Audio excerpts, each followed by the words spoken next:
So David asked us to put together a panel, kind of trying to bring together several different themes. One of them is what is happening with national security in the world, what is happening with the United States' ability to afford the national security it needs, and assorted other things, just addressing all the rather striking events we've seen over the last few months, the U.S. attack on Iran and stuff like that. So we're going to do our best. Now, I was talking with a few people at lunch about what they expected out of this panel. Is Jim Slutz here? Jim here? Okay. So Jim said, well, this is going to be like about war and stuff. I just hope it's more about the deficit and debts, and so I can understand that. Is that fair characterization? So we're gonna try to cover all that. So here's everybody who's going to be talking with you. I'm Rick Newman. I'm a writer at Yahoo Finance. I'm the moderator. Hopefully, I will not be saying too much after this. I think we're going to start with Byron Callan. He is a longtime defense industry analyst, and he's now a managing director at Capital Alpha Partners. Michael Drury, right next to me, chief economist at McVeigh Trading, and very interesting set of international experience. Patricia Gruber is a government scientist who's done senior research at the Navy. And what was your last job at the State Department? To the secretary, and that was not Secretary Rubio, that was Secretary Blinken. And next is, and you're now out of government, I should add, which is why you're here, thankfully. And then Claudia Sahm, you may have seen her on all kinds of TV networks explaining the Sahm rule during the last few years. She's a former Fed economist. She's founder of Sahm Consulting, and you should Google the Sahm rule if you don't know what it is. So we're going to start with Byron Callan. Byron, very short overview of some of the most important trends in national security, including what we heard about earlier this week, which is the war in Ukraine. You all hear me as well. Yes. You know what? I think for the video. Yeah, for the recording, correct. So we're in a global upcycle in defense spending. It's not just the United States, it's a global phenomena. U.S. defense budget this year, the FY26 budget is going to be up 12% if it passes Congress, which I think it will. Japan's going to be doubling their defense spending. If Europe hits their 3.5% goal by 2035, that's going to be about a 11% compound annual growth rate in their defense spending over this time period. So we are in a global upcycle. I think, some of the drivers of this, obviously, we got the war in Ukraine. You've got a China that's been able to modernize its military. Used to be a near peer competitor. I think in a lot of ways it's a peer competitor. And then I think, the rise of some autocracies, just the breakdown of kind of the rule of law, more autocracies, these underlying factors that are also promoting conflict. What I think is different about this cycle, it's really lower barriers of entry to actually conduct long-range strikes. And I think that's really what you're seeing in Ukraine at scale, at really massive scale. It started for me, I think one of the more poignant examples of this, there was a 2019 attack by Iran on some oil facilities in energy facilities in Saudi Arabia. It was really the first kind of precision long-range strike you'd seen with weapons where, you could count the holes in some of these towers that were done. Ukraine has turned this on steroids, and the cost of these weapons are really a fraction of things like Tomahawk cruise missiles. I think some of the implications of this, this is going to proliferate globally. The scale of what Ukraine is doing, what Russia is doing, the stuff that Iran is supplying. The numbers to me are really kind of fascinating. In July alone, these Shahed 136 drones, they have about 1,500 kilometer range. They carry about 40 kilograms of explosives. That's about 4 or 555 millimeter artillery shells. Probably $15,000 to $20,000 each. A fraction of the cost of a cruise missile. Doesn't carry the same explosive weight of it. But in July, Ukraine received about 63 or 6,400 of those in attacks. They were able to shoot down about 90% of them, but that ratio has been actually worsening in Russia's favor. Just to briefly talk about Iran, this is the flip side of this, is the cost to defend against these. during the June 2-week conflict, war, whatever you want to call it, between Iran, Israel, and the United States, we, the United States, basically shot off 25% of our THAAD missile inventory. These are $12 million missiles. They're 150 were used, so about a $1.8 billion expenditure in weapons to defeat Iranian ballistic missiles that were a fraction of that cost. So the economics of this, I think, are still very tough from a defense standpoint, and that's going to be another driver in. So, Byron, one last question before we move on. I'll try to turn this on. Just talk louder. A lot of people think the world is becoming a much more dangerous place. Is it? I've covered this for a long time. I've always thought the world's a dangerous place. It's just been dangerous, depends where you are and the scale of that danger. I think kind of this question about strike and long range, in Iraq and Afghanistan, people use IEDs or infantry weapons. But this idea that you could basically you could strike something with high precision 1,000 kilometers away. That's the new danger to me. And the smaller quadcopter type threat, again, the numbers are just mind-boggling. There's a Ukrainian company that's building one of these every 27 seconds. That's another threat that has some interesting implications even for the United States. I can get to that in a minute or two if you want. Okay, so I'm going to go to Patricia on the technology question, and you can't speak for the whole U.S. government or U.S. military. You can speak for a slice of it, but is the United States keeping up with this? We have this huge industrial complex that, it takes, I don't know how long it takes to build a ship, but it's many years, and it's much slower than the cycle of some of this autonomous stuff. So how does the United States stack up? So a big role of the military is to try to deter wars, but also be prepared to fight them, should we need to. And so how do we do that? We do that by giving our warfighters a technological advantage. And that's kind of been our approach for years. So you mentioned the precision strike. That was a technological advantage. That was the second offset, with our ability to strike with precision with very little collateral damage. Well, guess what? We've lost that advantage now. And so it's very challenging for us because the pace of technology, as you mentioned, is accelerated so much, it far outstrips our federal acquisition processes. We still have layers of bureaucracy. We're still doing, Cold War type R&D and scale up and acquisition, and we really need to think about how we restructure that. So some things have happened in that regard.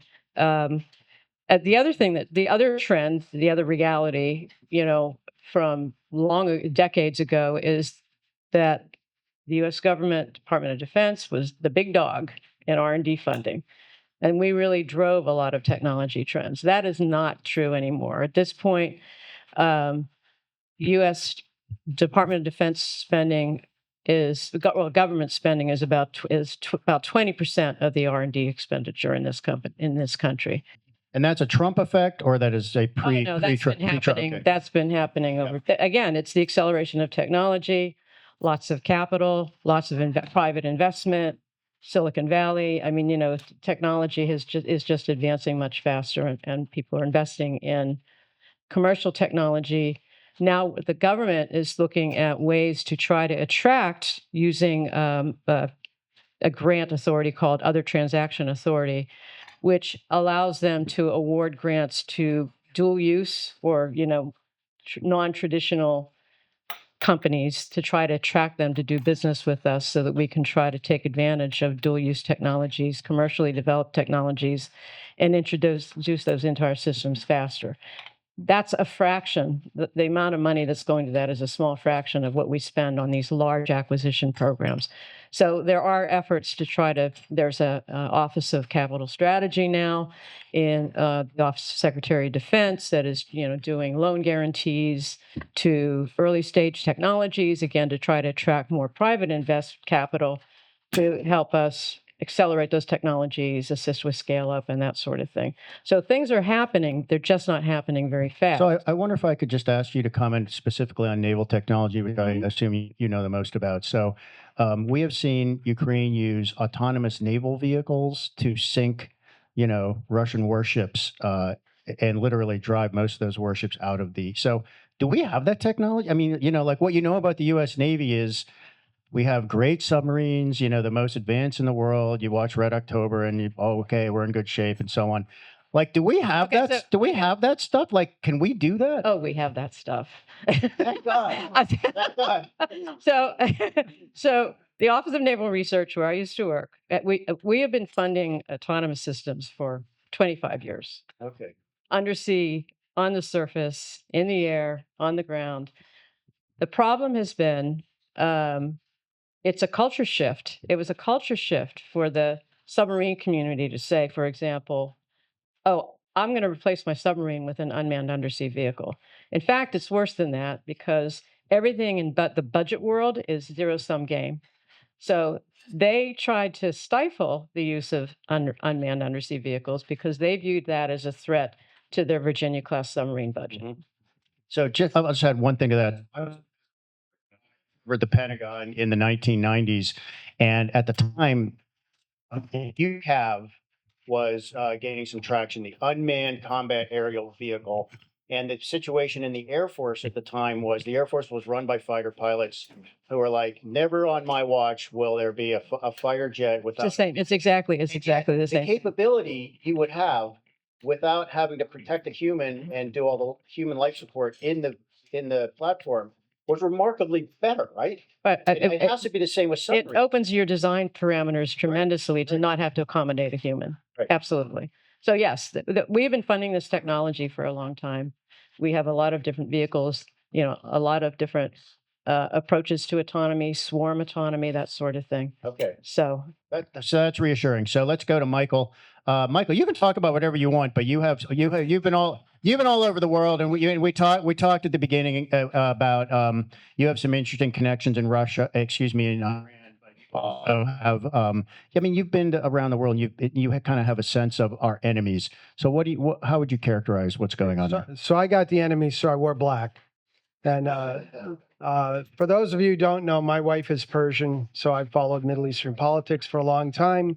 In fact, the nuclear site that was bombed in Esfahan, that property belonged to my father-in-law until 1981, at what point the government took it from him during the Iran-Iraq War, and he helped build the first underground facilities, which were then to protect fighter jets from Iraqi attack.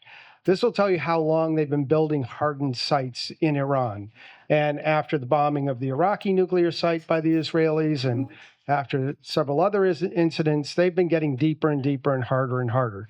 Now, they thought at Natanz that they were low enough and deep enough. Maybe they were, maybe they weren't. A lot of informed sources do not believe that the entire Iranian nuclear program was stopped and that they will be able to spin up in a relatively short period of time more uranium. Now, whether that's true or not, I don't know, but it tells me that there's still a lot of risk that we're going to be back doing this again. I worry less about Iran because Iran has shown in 3 attacks by the Israelis that they didn't really want to hit back. After the killing of the Hamas leader in an apartment, after the first attacks on their air defense system, and after the second attacks on their air defense system.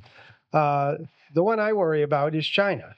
Now, I've been to China about 40 times. I have from pretty good sources there, and they scare me to death. I've converted from being, oh, wow, look at this, China's really great, to like Leland, like Jonathan Ward, others who have followed this, that they're really, really scary. I mean, the investments that they're making are huge in sum and in intensity, and their advancements are really scary.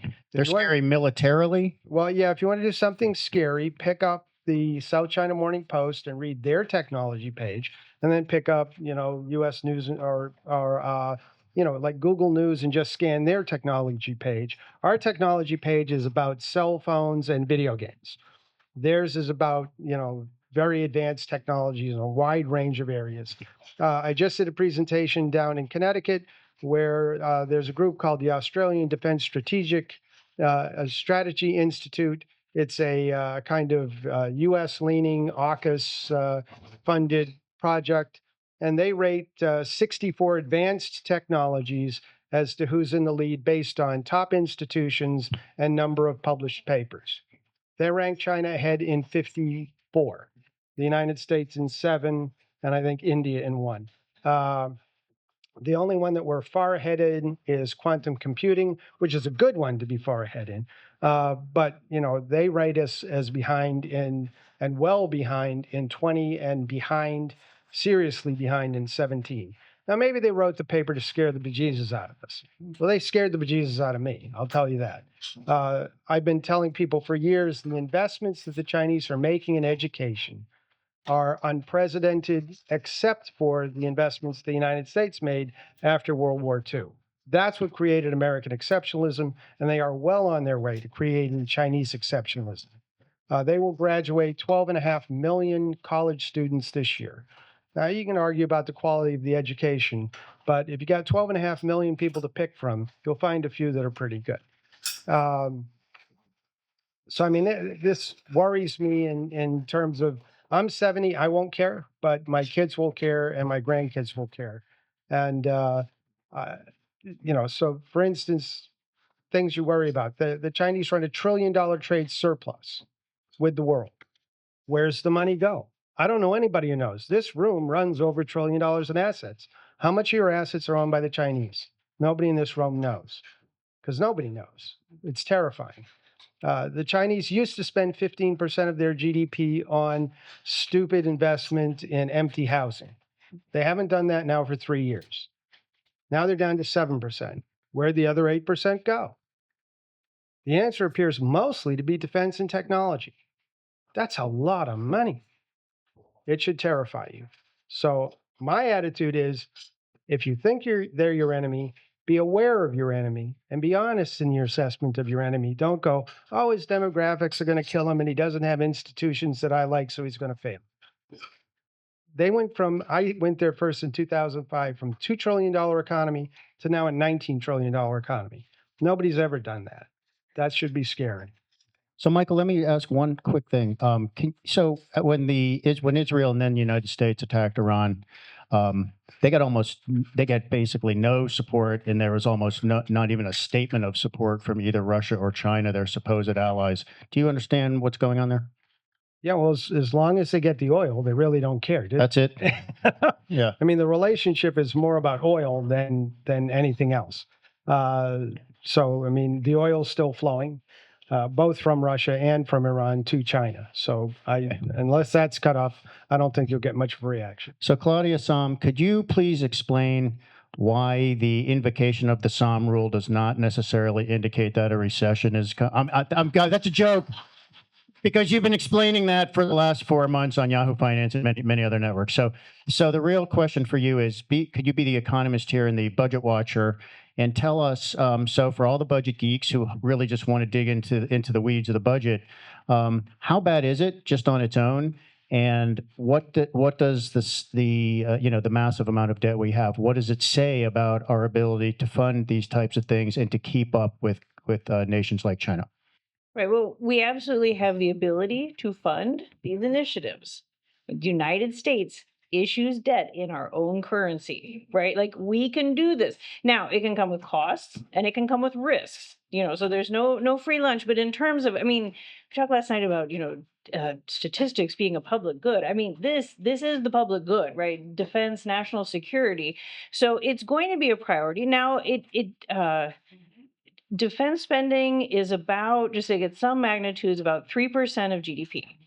And that's actually below the 50-year average because, as you talked about, the cycles it's not the business cycle. It's when there are active wars that where we have troops on the ground. Like, that's when the spending tends to be higher. And in fact, the Congressional Budget Office kind of projects out going over the next 10 years, as a share of GDP, it's going to decline some, right? However, it's about half of discretionary spending, so it is a large expenditure. And we have, we're We're running deficits that are about 6% of GDP, which outside of, a recession is very unusual. And it really looks like 6-7% is what we're headed towards. And the debt to GDP rising, publicly held debt to GDP rising from about 100% to 120, and we've never in the next 10 years, and we've never seen those numbers, right? So you are in a context where there are risks, like both the political pressure. The defense budget is a large piece of the discretionary. If we really won't, if there's a real political push to try and get the deficit under control, and politicians remain too scared to touch entitlement programs and mandatory spending, well, it'll come back. I mean, defense will eventually. It's not the first in line. We're already seeing with like the reconciliation bill some of the first in line, like Medicaid cuts and food stamps, but that time could certainly come. And so there are definitely risks to it. But there are ways that could actually pair with some of the technology in terms of bringing some of the defense spending back in to some extent. So the Congressional Budget Office has this real page turner, hundreds and hundreds like pages of options to reduce the deficit, right? And they do this across all different categories. They update these regularly. And one of the big ones for defense would be to reduce the staffing, reduce the active force. And they'd estimate So just clarify, reduce active duty military? reduce Okay. active duty military. That they defense budget or 10 years, like $9 trillion, right? So, I mean, it's a substantial, that if you'd reduce the force by like 17%, it would cut like $1 trillion off.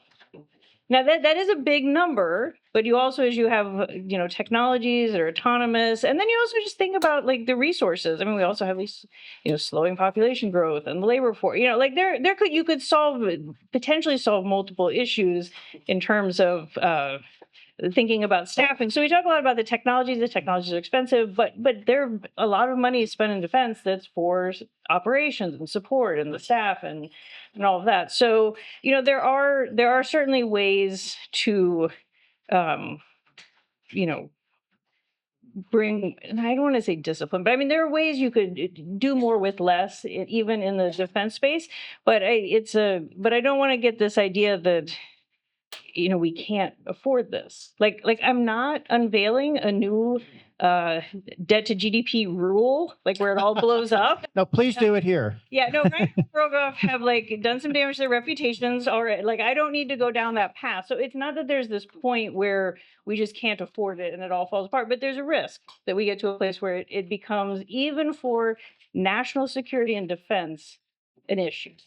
Okay, so I want you all to generate some questions. We're going to get hopefully some intelligent questions. So while you're all cogitating, I will ask each of you maybe just a kind of a quick round. Describe a problem that you would like to see fixed and do you think is fixable? Whoever has, go ahead. Time.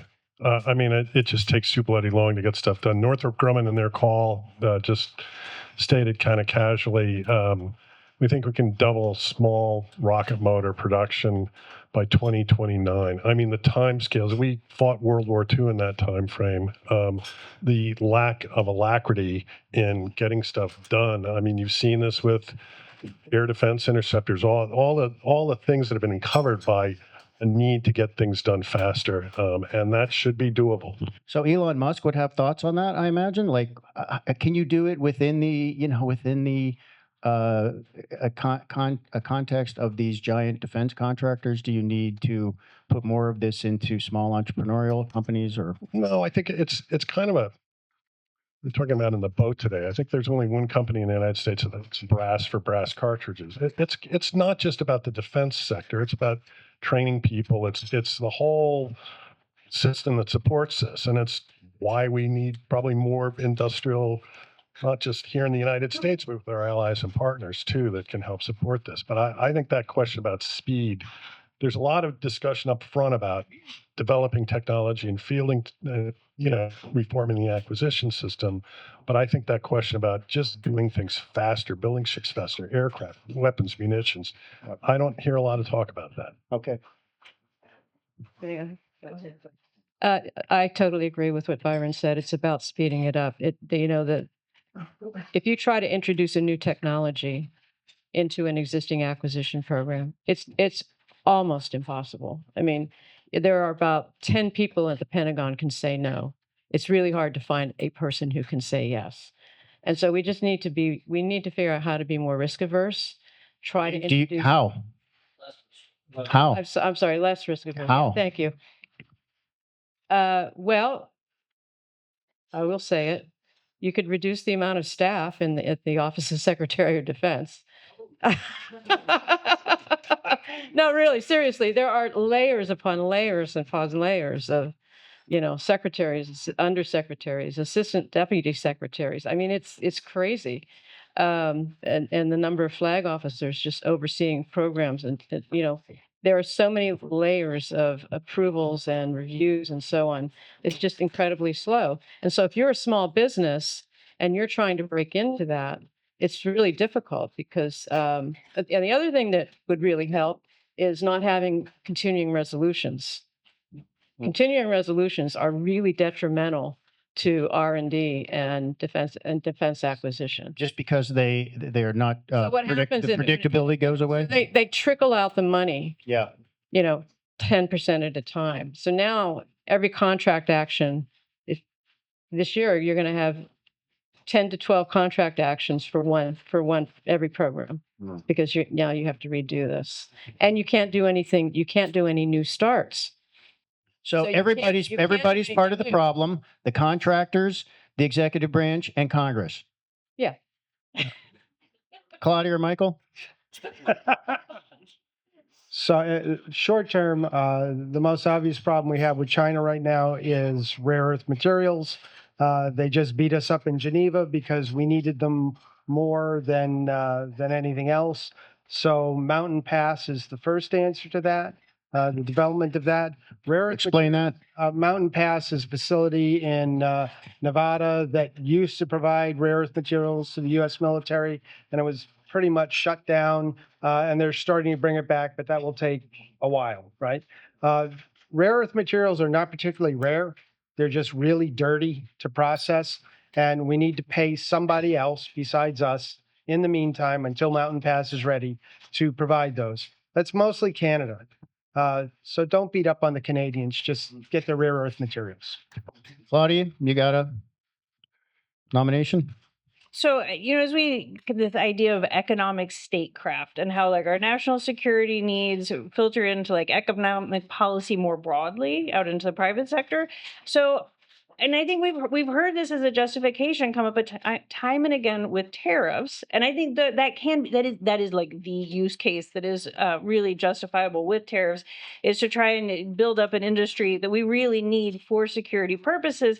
When you use tool and you dilute it by using it so broadly, I think it loses its focus. So like really trying to understand what those security needs are, build them into the economic policy, have it be really transparent and clear what we're trying to accomplish. And that would be, I think, a problem we could solve.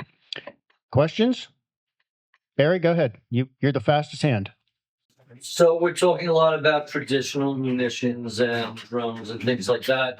I'm curious as to the panel's thoughts post-COVID about bioterrorism, chemical warfare, and lab manufactured weapons. Full stop.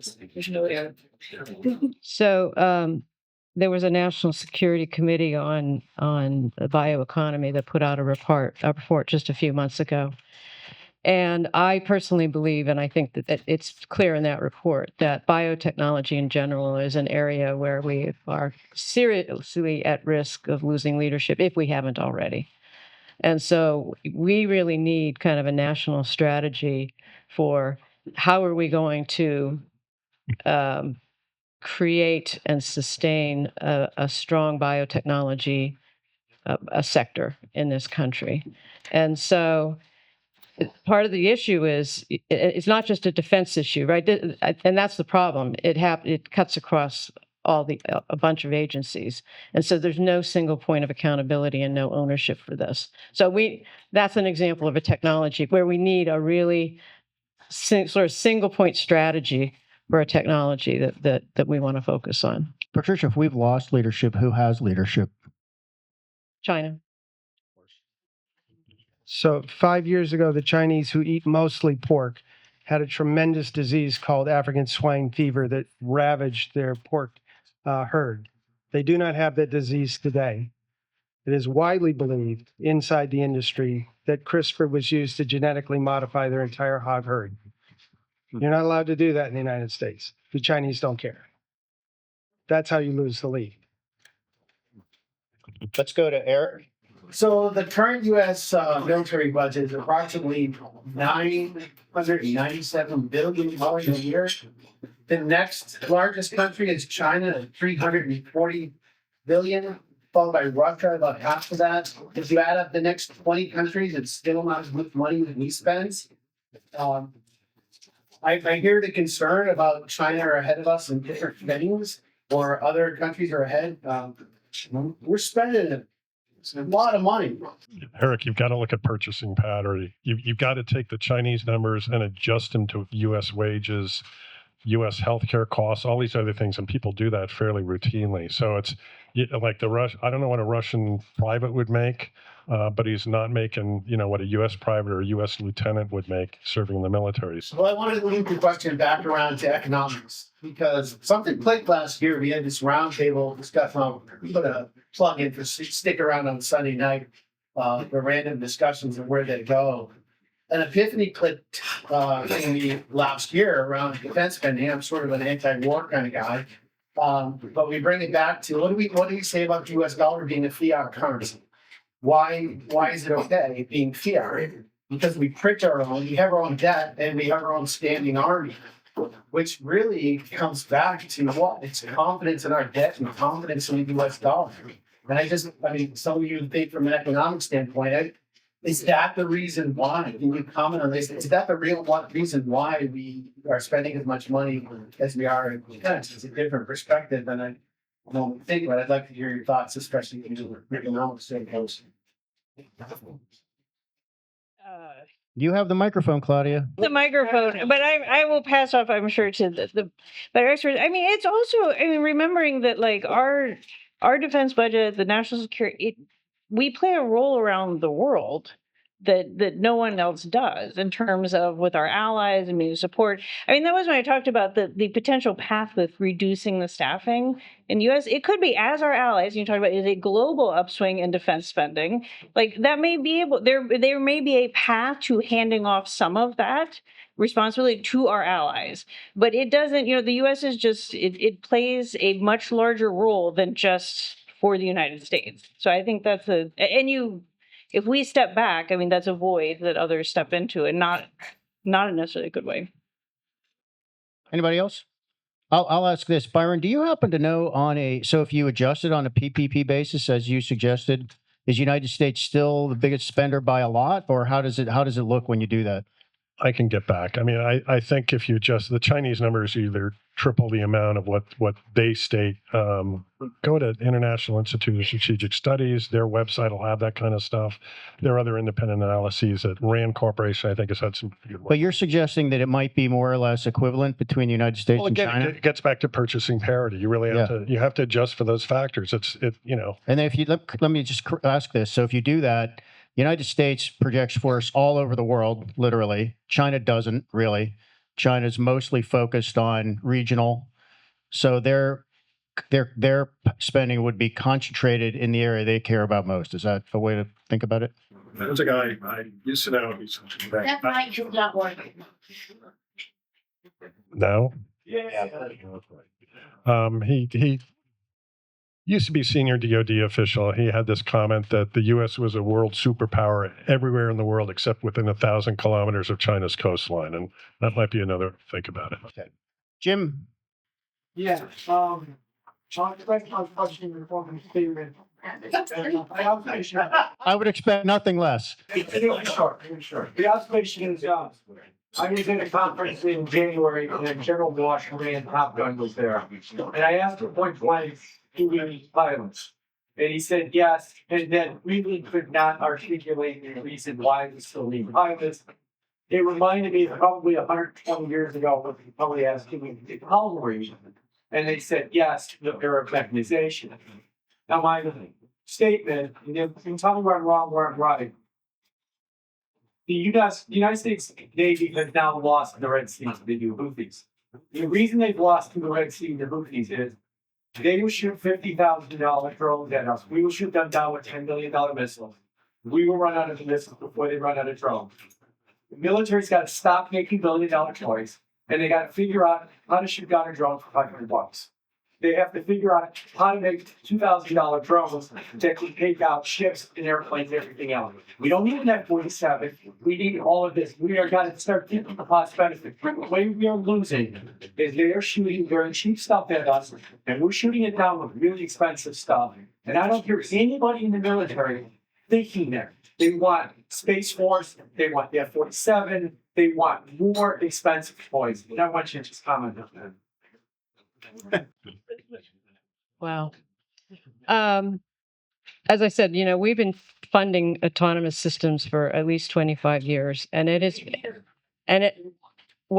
because they're willing to use them. It's a very much a cultural shift for us to think about going to autonomous systems. I think that I would say that we still need the big platforms because at some point you still have to get people to the fight if there is a fight. You still have to be able to protect the sea lines of sea lanes, but for commerce, for commercial reasons, and that sort of thing. So you still need those platforms, but I think that we need to make better use of autonomous systems and have introduced that culture much more rapidly than we have been. Byron, you want to comment, or we take the next one? I would agree. I would also just look at, the two A-team players right now in the world are really Israel and Ukraine. They both Israel has not divested their entire manned aircraft fleet.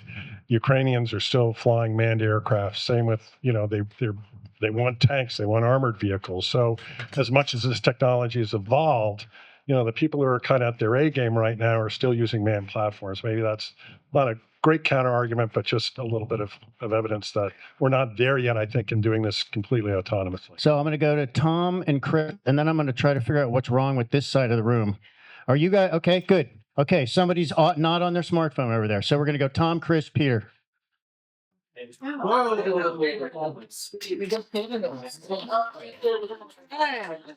all, folks.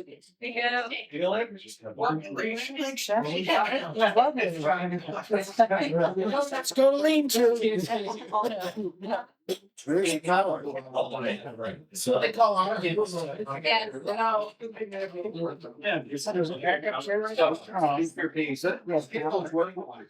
I'm going to be calling Scott to find where the breaker is. He just stepped out for a minute and reset the breaker.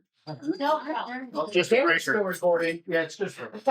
So is the camera on? Camera's on. Mics are recording. Okay, let's keep going. So to be very, very brief about it, some of the best investments people have made are companies are innovative and they're very close to the customer and they pull things off like that. Haven't they done that in the Ukrainian theater with drones? And what have we got to learn from how they're doing things to reduce the time issue and deliver systems at a lower cost? I think that's a great question. What can we learn from what's happening in Ukraine? One question. Great minds develop. Is that we're Still dead. I guess it's dead, yeah. So yeah, there are Americans who are actively investing in Ukrainian defense industry right now. The former research director at SAC is one of those people. And I can get you other names if you're interested in trying to track some of those.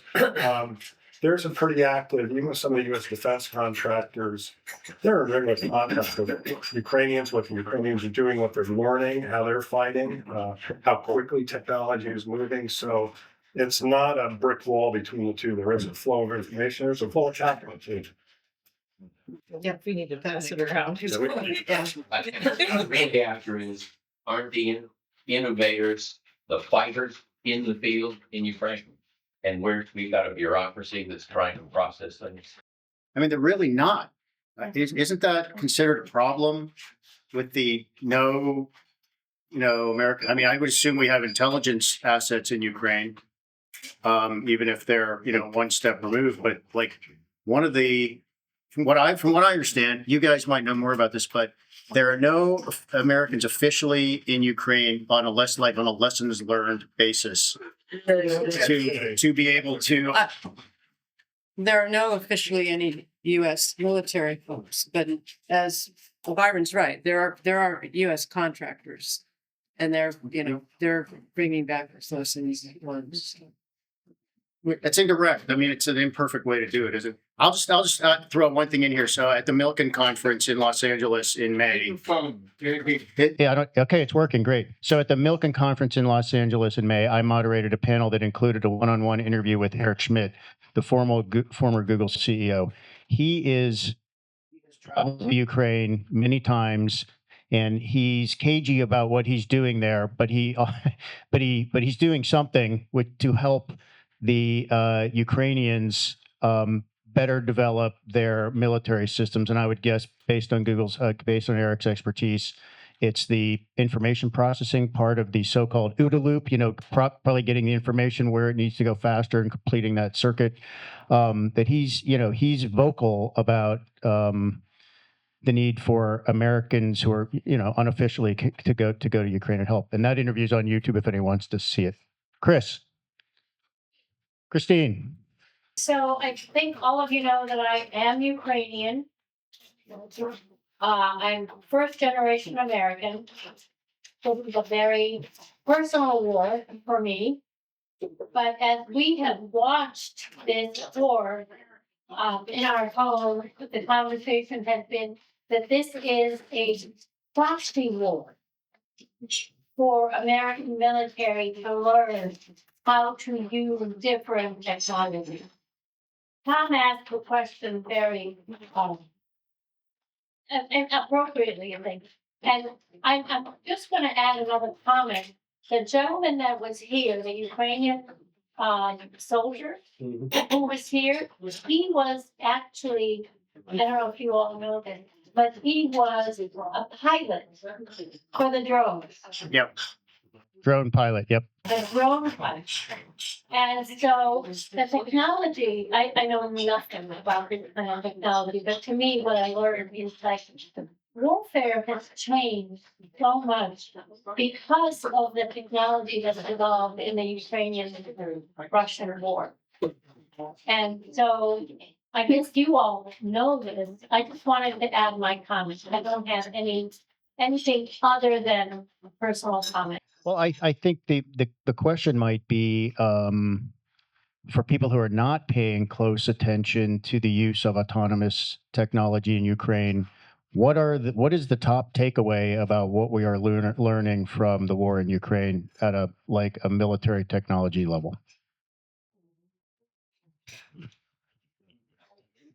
I guess I think a couple things we're learning is, if you put the technology in the hands of people on the ground, they can be very creative about how to use it.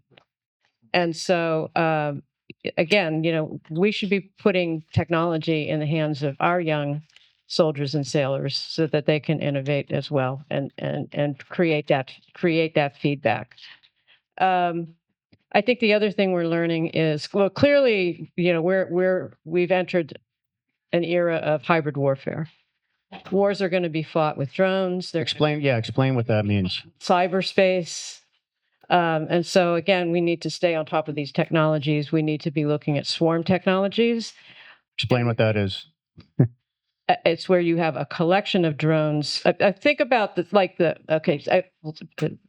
non-military example. Remember when they had the opening ceremonies in China at the Olympics, and they had the drones that could create, autonomously, they created different patterns. And so they worked as a team, as a swarm to create patterns.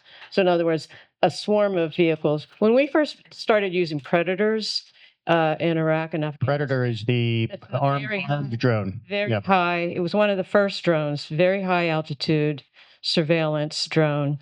It was great, but it took 5 people to operate that thing. Okay.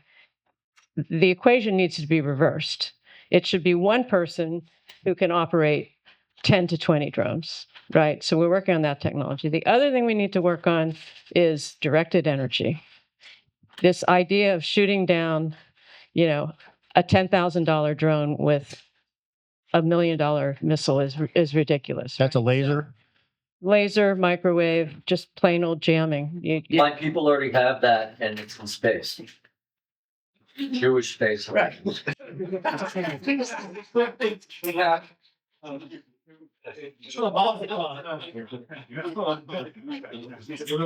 Okay, let's go to Peter. My question on expanding the rare earth discussion is these magnets go into a lot of U.S. defense equipment. Yes. China then sort of has this over by a barrel. If we can't get these magnets, we can't develop these. We can spend money on defense. Yeah. How quickly can we? And first of all, MP is sending rare earths to China to process To be for us. refined. Yes. When can we start processing them more ourselves? And what happens if China decides to cut up all of our rare earth magnets? How do we spend on defense? So the United States only purchases 4% of China's rare earth.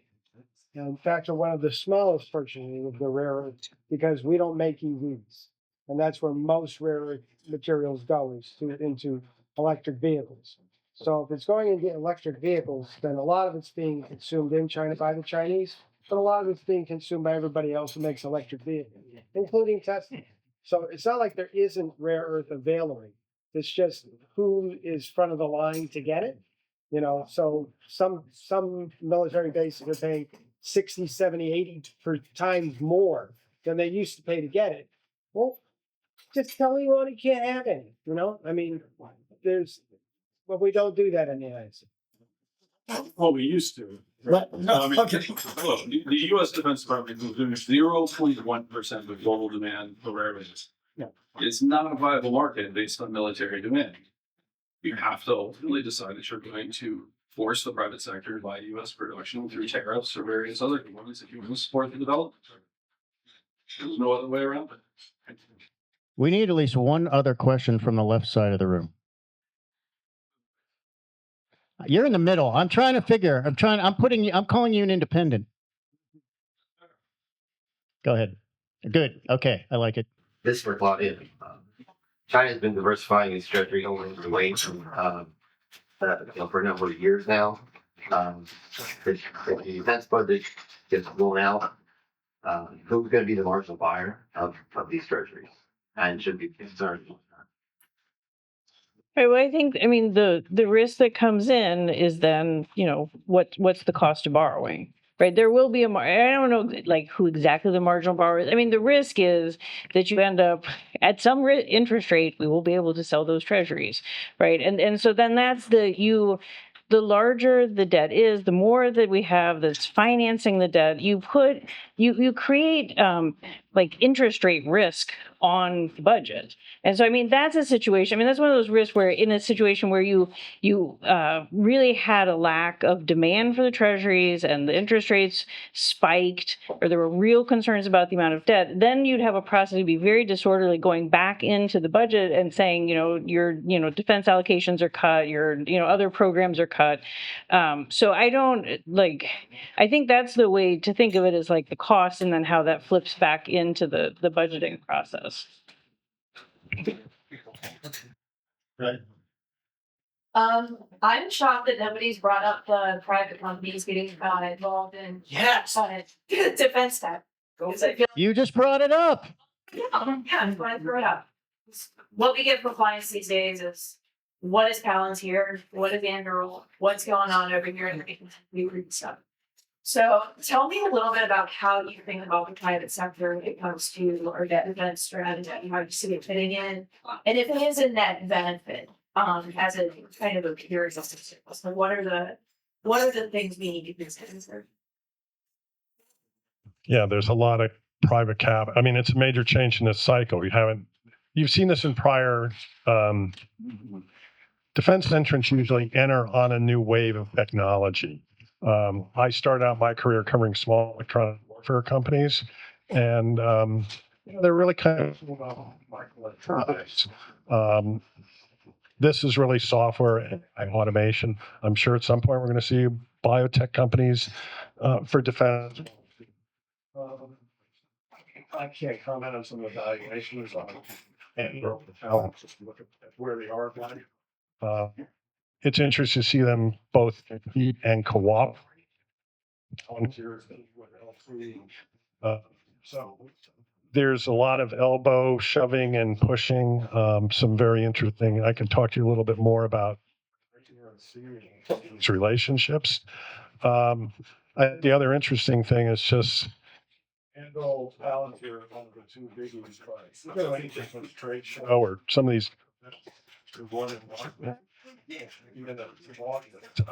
just amazing that they're not just here in the United States. The FT Financial Times had a story about an ex-Apple engineer who was doing a startup in Greece on naval sensor technology and kind of a whole integrated stack that it's a global phenomenon too. In Europe, a number of defense startups are being funded as well. Patricia, I think if you want to take a stab at that, that might be the last question. If you have thoughts on Palantir-like creatures out there. Okay. Specific. Okay. So let me just back up for a minute and just say, I think that it's wonderful that tech companies are now willing to work with the Department of Defense. There were a lot of years. I mean, 20 years ago, we went out to Microsoft and the CTO literally just sort of sat there and said, well, welcome. I'm not really sure why you're here because we don't really need your money. I mean, it was very clear that they couldn't care less about the Department of Defense. And so companies like Palantir and Anduril, the fact that they want to work with us is really, and they're bringing good technology is really a good thing. Anduril, plenty of companies have made UUVs, lots of them. Like if you go to the defense shows that Byron's talking about, you'll see lots of companies that are doing that. So I don't know what makes theirs so much better that now all of a sudden they're sort of like the golden child. And I think that Palantir is an interesting case because a lot of what we do is so fragmented. Again, that's a part of our problem is things are fragmented and they have the ability to kind of pull together data and information and really sort of streamline a lot of processes. So I think that's a positive thing. David. So we have to wrap in a few minutes. We've had an hour discussion without talking about allies, alliances, when they are positive, and the positive interdependence that comes from positive relationships. And the organization of the Global Interdependence Center, in its history, has studied positive interdependencies and negative interdependencies.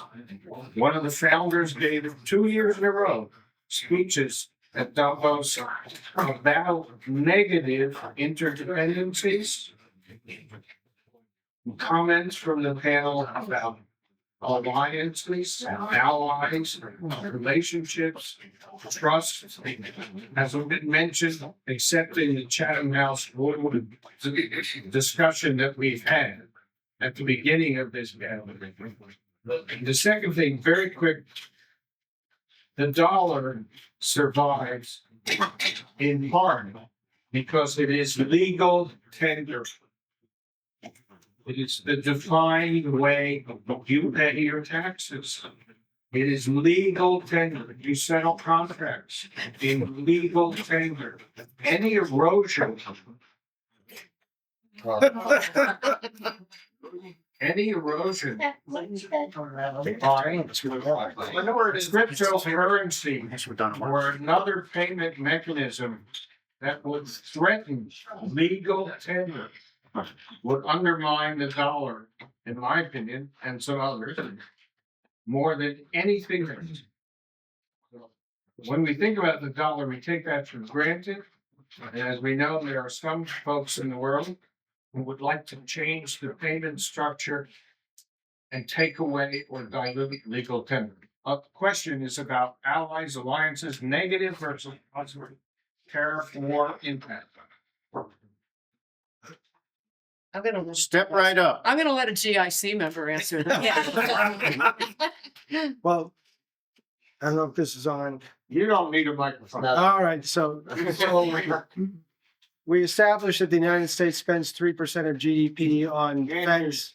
We established that the US spends 3% of GDP on defense. Our GDP is roughly 50% larger than Europe's, which basically means we spend 2% of GDP on defense, and then we spend their 2% of GDP on defense.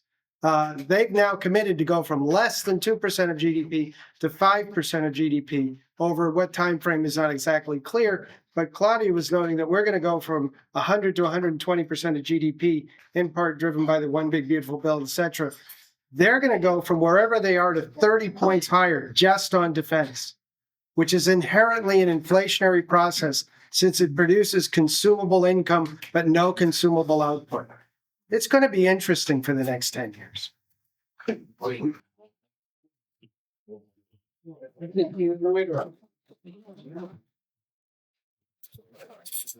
You want to have your allies, you want to have pretty much people buying the same stuff because you're going to operate in the same way. You're going to have a common training pool of people.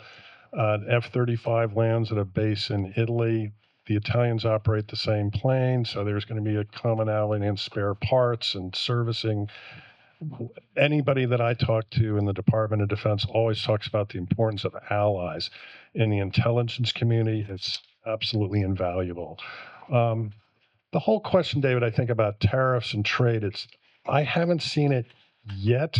I was really quite concerned. There was a security conference in Munich last February where Vice President Vance really came out swinging on the Europeans, and you thought, this can get very tough. And subsequently, they walked back, I think, a lot of this. And you continue to see European countries buy American defense equipment. Britain buying more F-35s.